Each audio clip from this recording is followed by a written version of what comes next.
Forward to watching the final few holes. One more step now to the top of our ladder.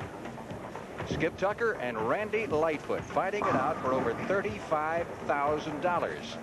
Now, one interesting point here is who will start. Tucker, of course, has the selection of which lane. What do you think, Earl?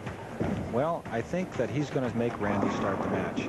I think the players in his situation with very little TV experience would like to sit down and let the other guy have to make that strike when they need it in the 10th frame. By having Randy start the match, that means that Skip Tucker will be finishing his 9th and 10th frame, and Randy will still have to bowl his 10th frame to end the match. And I'm wrong again. You're batting 1,000. Oh, what a day. Hey, don't forget now, Roberto Duran's been working out in New York in an attempt to get his weight down so he can fight at least one more time. But he talks about wanting yet one more shot at Sugar Ray Leonard. That story following today's bowling on CBS Sports Sunday. Some interesting things coming up for you in a boxing vein and the Colonial Golf Tournament a little bit later on this afternoon. But right now, all attention on the Cook Convention Center in Memphis, Tennessee. American Bowling Congress Masters title on the line in this match worth $35,000. And Tucker opens up with a strike. My. Now that's courage for you folks. I'll tell you what. Come out your first time on television under all that pressure, for all that money, the Masters Championship, one of the biggest ever in bowling, and throw that ball as good as that. That's great. Lightfoot trying to match it here in the first frame. Leaves the 7th. Bad break for Randy there. It was a good ball. Again, if you joined us late, interesting story on Tucker, the #1 qualifier. He was not in the tournament at the start of the week. Had to wait around the morning hoping someone wouldn't show up. They didn't. He got in the tournament that way. 480 bowlers. He's now the #1 qualifier.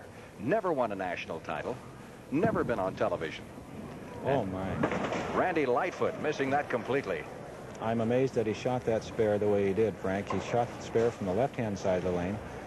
Almost always, you'll shoot a corner pin cross lane, watch the ball skid. There's a little more oil, a little more dressing in the middle of the lane, which creates less friction for the ball, so it skids farther. The ball never turned to the 7-pin. Now, does that unnerve you a little bit when you do that? Well, it's really a drastic mistake at this point. And it unnerved him, obviously. Yes. Even bigger problem here. You're looking at the 4-9.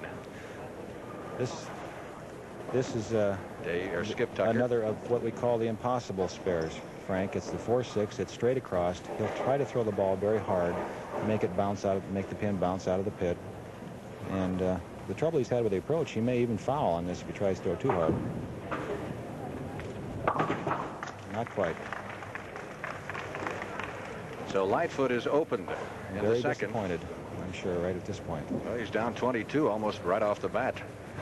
Here's Skip Tucker. Skip is kind of a mystery man. Dark glasses and all. Won't even tell anybody what his real first name is. I don't think I've ever heard it either, Frank. Well, here's a good opportunity to get out early and really take command of the match. Oh, my. Well, as you can see, Frank, there's a lot of pressure. There's a lot of money and a lot of prestige on the line.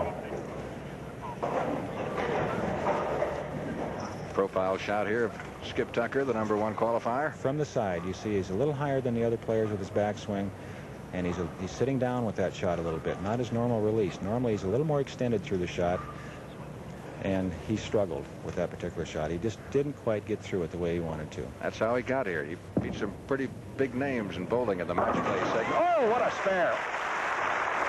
He came to play, didn't he, Frank? Holy mackerel! He definitely came to play. Look at it again. What can be going through this young man's mind? He's got to be thinking, I may never get another chance like this. I'm going to make the most of it. Now let's see his reaction when he makes that spare. 1, 2, 4, 10. Oh, yes. Just another day at the office. Right. What a tough spare in this situation. Tucker up in the 3rd, working with a strike and a spare. Very unorthodox arm swing, as Mr. Tucker. Very difficult to keep the good stroke going with his type of arm swing. he has a tendency to swing the ball from the inside out and then back to the back. Watch it go away from the body, come back, loop the swing in the back. And more often than not, if he makes a mistake, it'll be to the left of his target, going high on the head pin. He's regarded as an extremely good match play bowler. Very, very competitive, as he has shown this week against some of the biggest names in the sport. Cross lane makes the score. 20-pin advantage for our #1 qualifier, Skip Tucker. Now, if Tucker wins this, he will win $35,600 to be precise. Lightfoot will win $35,500. And we'll explain that for you. Fine shot. Randy's back lined up again now. I don't know what happened to him early in the match. I think maybe it might be just a little bit of the jitters, but I doubt it. Randy's experienced. You get $100 for winning every match that you bowl in. That adds to the $35,000 base first prize. That's the reason that depending how many matches you bowl, you come from the losers bracket, you could win a lot more money. That's right. In this tournament. But it's sure difficult. It's really difficult. Wayne Webb did that. He lost his first match, won 8 in a row to get into the championship round. Lightfoot in the 4th. Here he comes. Got a double working. So he's trailing now by 10 pins through 3.5 frames. More of our championship match in just a moment. We're live at the Cook Convention Center in Memphis, Tennessee. As you saw Skip Tucker bowling in the 4th frame. He's our leader, up by 10 pins at this point. Frank Glieber here along with Earl Anthony, one of the premier events in the bowling year. The American Bowling Congress Masters title, one of the Grand Slam of bowling. Skip really has a chance to put a lot of pressure back on Randy. He knows that Randy's got it going now. He knows he's lined up. He's going to have to do something here to make Randy really work hard the rest of the way. Tucker's 33 years of age. Again, that arm swing, I think, is going to betray him a little bit today, Frank. Swing away from his body, back across, creates a pull into the shot. If he's a little fast with his feet, the ball's going to go left. 6'10". Left. From Merritt Island, Florida. Says he's a late maturing bowler. He says it takes longer for some bowlers to mature, and I'm one of them. Made 10 stops on the PBA Winter Tour. His best finish, 8th in Baltimore. Cross lane for the 6'10". Slide the ball across the lane. Well, he made it on the outside. Anywhere you can get him down at this point. That's all they're thinking. Just knock him down. It's the old line. It's not how, it's how many, right? Exactly. That's our scoreboard at this point. Tucker up by 10. Lightfoot now, the 5th. Chance to tie the match here. He's 23 years of age, from St. Charles, Missouri. Never hit it solid, did he? A little fast there. His footwork just a little fast. And naturally, when you're a little fast, you have a tendency to pull the ball through, and it goes to the left.